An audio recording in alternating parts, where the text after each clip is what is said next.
Good evening. Well, I'm going to end on that because I may not get any more applause, so we can stop. I have no idea what he said. Okay, so let me just reiterate a couple of things. You can blog that you're at the meeting. You can blog that we've talked about the Hololens. You can do that. The only restriction is photos of the device. And don't ask me why, but our marketing group has said, unless it's an authorized photo, that they don't want it released. And I don't know, I guess because we pay them a bunch of money and they figure that's how they earn it. The other thing is I'm not going to pass it around because I don't trust all of you to give it back to me. The device I do have with me is a non-functioning device. We aren't taking any functioning devices out of the States yet. Those will pop here in the next several weeks. But it's configured, it weighs the same, it's got all the same guts, it just doesn't operate. So at the end, those that have an overwhelming desire to come up and touch it and see it, we'll do that, and I'll control that a little bit up here, okay? Obviously, I'd like to make this as interactive as possible. Hopefully I don't have a shy crowd here. People will ask questions, make comments. The questions I can answer, I will. If there's something I can't answer, I'll maybe make up an answer or tell you I don't know. I'll tell you, everyone in this room knows more about developing games than I do. So, let's don't get into coding questions and big details because you'll embarrass me. But what I thought I would like to, has everyone at least seen the HoloLens on the web, a video? They've got some sort of thing? So at least some of our marketing dollars are working. So we'll see how that works. What I thought I would do real quick up front is just kind of give a quick kind of baseline about what the device is, some of its functions and features that, frankly, we don't do a very good job of advertising, and unless you really dig deep and read a lot of information, it may not be apparent. Also, I realize that a lot of it may be very well known to you guys, and I may bore you and put some of you to sleep, but bear with me for a few minutes and we'll get through that piece. What I think is really interesting, and again, it's something we don't do a very good job of making sure people understand, is that the HoloLens device itself is a fully functional, wearable Windows 10 PC. So anything you can do on a Windows 10 laptop, you can do with this device. That means I can go totally disconnected, just like I can with a laptop, or I can connect to the internet and do all the things you would do on an internet. Why that's important? It means that any applications that are written to run on a Windows 10 platform will run natively on HoloLens. Okay, you don't have to do anything else to develop an application. What tends to happen, and what you see on most of the videos that get released, we tend to go to the far end of the wow factor, the really upbeat, where we develop, these special use case scenarios. But think about this. With this device, you'll be able to run, like I said, right out of the box, a flat app. So anything that currently runs, you'll be able to run and use without any other development capability. Now, if you're a developer, maybe that's not great news, but if you're trying to get into the hands of people as a company, that actually is pretty helpful. At the far end of that, let's call it the application, or we call them experiences, but frankly, they're just apps. But because we have some divas in our development group, and they want to, and don't blog that because they'll get mad at me, but they want to make special names for things. You have the really special heavy-duty use cases, and if people want, some of you probably seen them on YouTube or on the site, but I've got a few we can show as well. But there's a whole spectrum of development that you can do in the middle. You can take those flat apps, which are the current apps that exist, take what is a flat 2D app and turn it into a 3D model and a 3D application. And you can do that without having to have the full-up game development expertise to do that. Now, I know you guys have that full up, or most of you do, so that's not really as big an issue.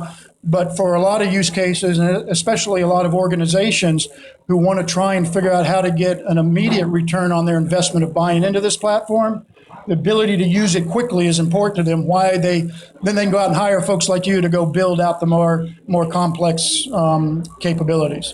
So I think that's an important thing to understand about the platform.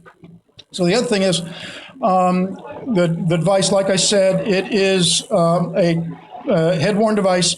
totally wireless. There is no option for a wired connection on the device, okay? So it doesn't do any gas. It uses Wi-Fi and Bluetooth as the comms to be able to talk to it. We have no intention of building a wired device for anybody. What about the battery? The battery, very much like a laptop, it's going to depend on what you're doing on the device. So if I'm doing, Word documents and email and things like that, I'll get 5.5 hours out of it. If I'm doing highly intensive, the computational type things, or renderings and all that stuff, reality is probably going to get closer to 2.5 hours out of it. Does it get warm? No, it's a fanless cool, but when I pull out, you see it. You don't actually, the part that's got the guts doesn't actually touch your head. But even after it's been run for hours, it's not getting warm. It's built to dissipate the heat, and there's been a lot of engineering work put into that as well. Can you connect anything to it? As long as it'll connect through Wi-Fi or Bluetooth. All right. You can connect anything to it as long as it's like the old joke in the States when they first came out with telephones. You can have any color you want as long as it's black. So it's kind of the same way on that when it's concerned. Yeah. All right. So we get asked a lot of this question, and this is the one we haven't kind of come out. But the reality is, you think about the field of view, think of about a 15-inch monitor about this far from your face. Okay. That's what it's going to be. And there's reasons for that. So let me tell you why it is that way. When you look at manufacturing the glass that's required to project these holograms to go through, if in manufacturing that any larger becomes very difficult, and your failure rate goes up pretty high. And if your failure rate goes up high, that means the ones that make it through, the cost is going to go up significantly high.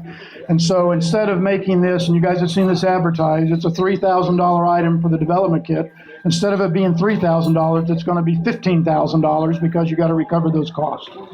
So, and the other thing is, if the more glass you've got and the more space you're projecting on, the battery consumption is exponential. We ran the numbers on that. And frankly, if you go from a 2.5 hour, let's say, high intense compute, if we did it more a full kind of face, you'd be down to about 20 minutes on the current battery capability, and nobody's going to want to do a device. So as the manufacturing process gets better, and the power consumption and the circuitry and all that stuff, as it continues to improve, future versions, our intent is we'll try and increase the size of that. Does it have a battery? Yes, it has. I mean a camera. Yeah. Sorry. So it's got a number of sensors on it. So the way the system. Well, let me back up one step, because I know we're going to get to this in a point anyway. And let me talk about. Let's talk where Hololens is intended to fall on the reality scale. Okay. So if you look at the reality scale, and I've got augmented reality on one end, and there's been some very good engineering hardware that's been built.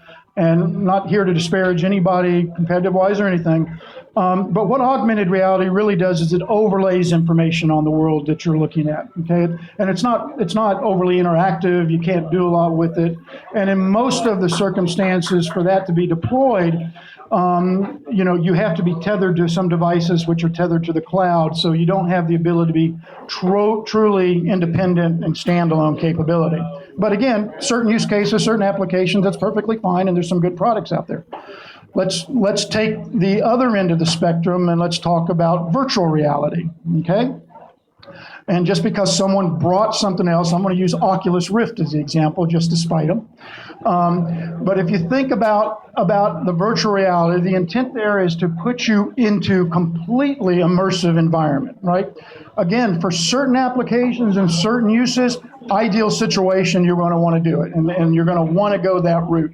But there are some limitations about the current systems that really do that well. And let's just take Oculus. The challenge with Oculus right now, again, and we partnered with them on some stuff, so they won't disagree with anything I say, is currently you have an umbilical cord that's tied back to equipment, so your mobility factor is very limited. The other thing under current configurations is you can't see your hands, your real hands, in that immersive environment. Now, they've got some ways and tools, and they'll get better. But right now, I can't interact in that immersive environment like I do the real world as intuitively as I can. The other thing a lot of people have issues with is with those devices is the motion sickness. You wear them for some period of time. Some people get really ill and have an ability. So when we decided that we wanted to go after a HoloLens, we wanted to take a little bit different approach in the fact that what we wanted to do was we didn't want to just repeat the augmented reality, and we didn't want to try and compete with what the virtual reality does. We thought we had a different approach to fill in a little bit of a different niche, and that's why we use the term mixed reality. Okay, again, we got to pay the marketing and take advantage of this stuff. And if you're recording all this by voice, please take out all the disparaging remarks when I talk about marketing and all the other divas.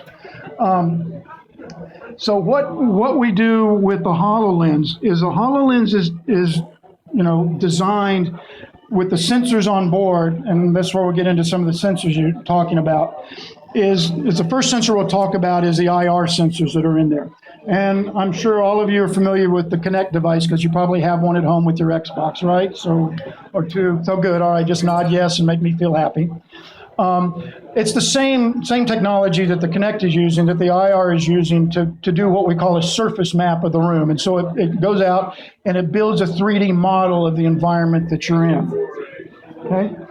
And it identifies all the fixed structures, tables, chairs that aren't moving, walls, ceilings, everything that's in there.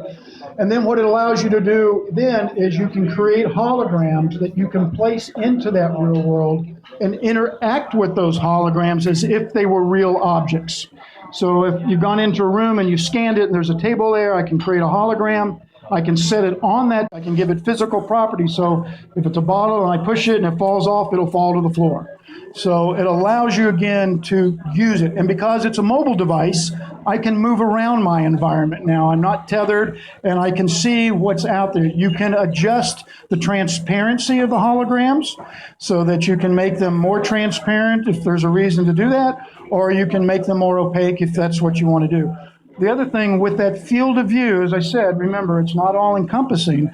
It means I'm going to have a border all the way around, and I'm going to see my real world that I'm in all the way around that, which means I'm not going to have any of the motion sickness because my peripheral vision is never going to be compromised. Okay, so again, those are some of the advantages, the trade-offs that you make, and again, depends on what you're trying to do with your application, where in that spectrum you kind of want to fall. Yeah. Hi, my name is Jonathan. I just wanted to ask, what's up with the cameras now? Which camera are you going to use now that you removed the Israeli camera from the HoloLens? You can hear a little about that. Yeah, I'll be honest with you. I don't know who the manufacturer of the camera, the final. I don't know the name of that. But there's an RGB camera on board the device. Who manufactured the glass itself? We manufactured it through, we're building this ourselves. So, it's all being built in the Far East.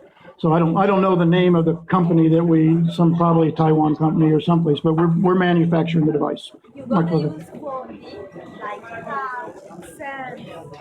Well, remember, these are holograms, so they're created by light. So they don't have form. So, but the way they are created and you're put into your environment that you're in, it knows it's there, and that's why you can interact with it. But if you go up and it's a wall that you've created, you push on it, your hand's going to go through the wall because it's a light that's there.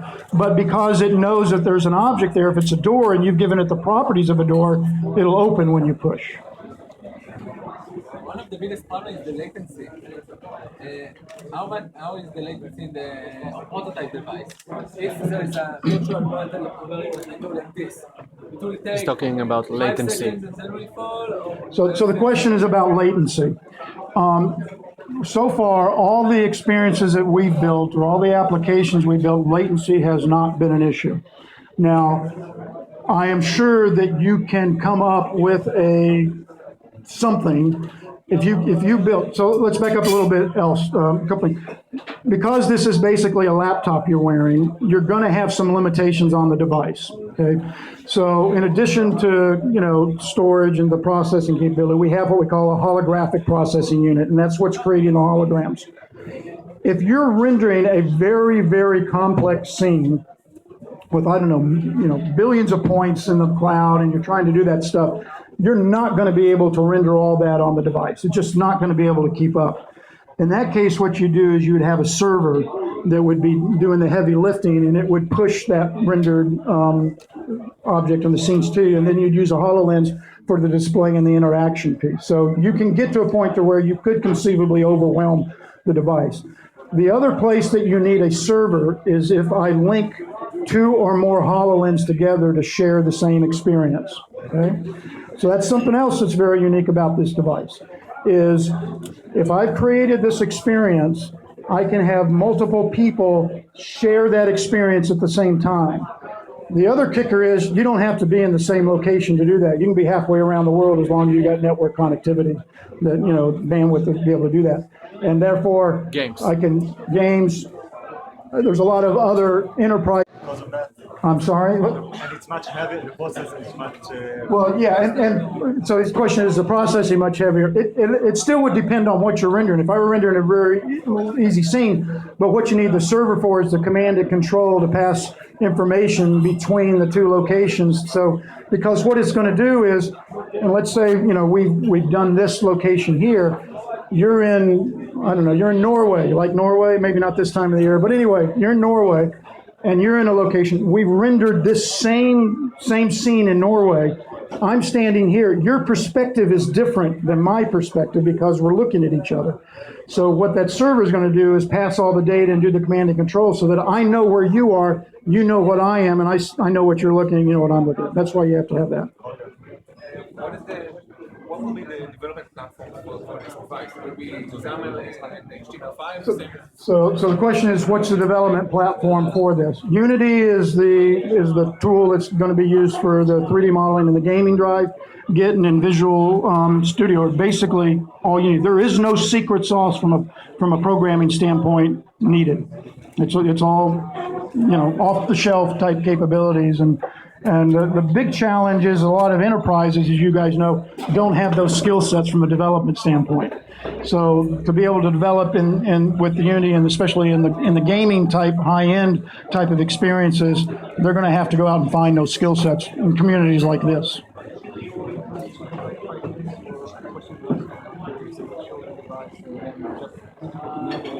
Okay. All right. So we got a couple more minutes. We can take questions, and I'm going to show some videos, and then we're going to mingle, I guess, and answer questions. Can we see the device? Yeah, I'll bring it out in just a second and show you. So, okay. Now wait a minute. I saw you earlier. Didn't you get all your questions asked?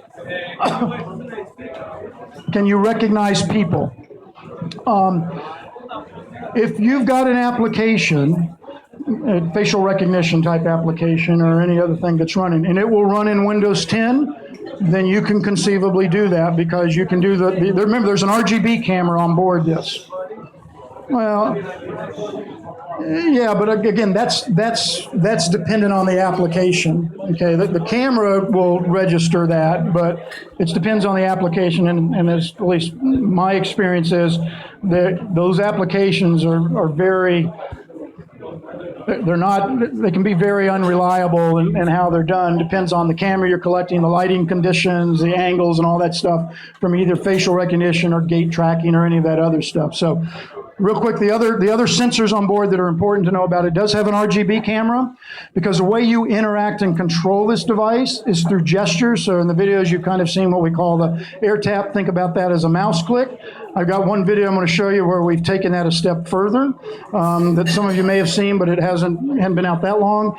You also do it through voice commands. Now, to the best of my knowledge, when it ships, it's only going to be working on English. So, but that will obviously change as time goes on. It also does what we call head tracking or gaze tracking. So as you turn your head, the cursor that's in there will move because most people tend to turn their head at what they're looking at to do that piece of it. Remember, it does have Bluetooth, so you can connect any accessory such as a keyboard and mouse, or you could create a virtual keyboard and mouse that you could input as well to make that work. It has 3D audio in it. So it's got a couple of speakers on it, and where that's important in a gaming world If you're in the middle of a game and you want the sound to appear from behind you and to the right, it's going to sound to you like it's coming from behind you and to the right, or it's going to sound like it's coming in front of you and to the left. So no omnidirectional, just that sort of bit, okay?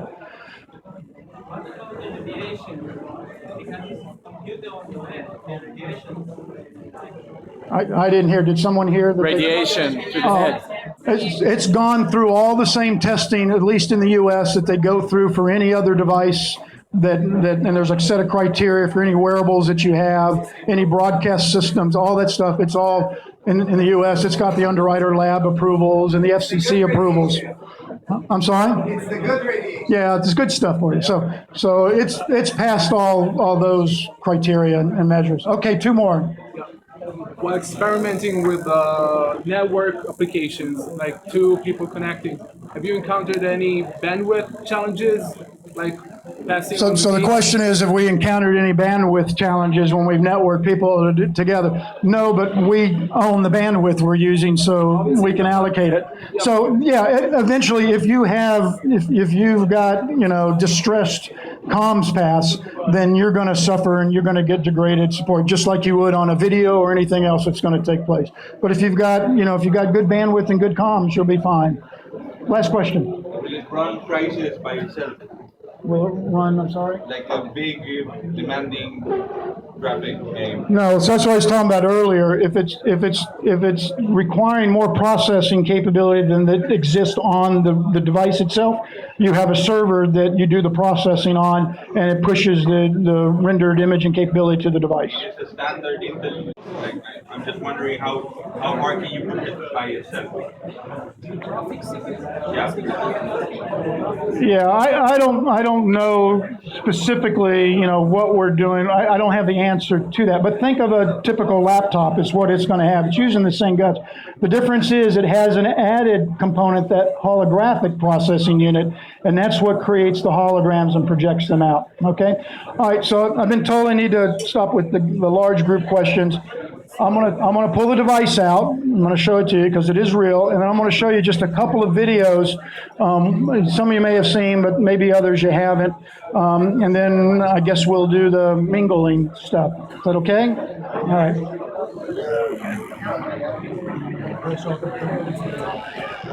Oh, we timed out. Yeah. So.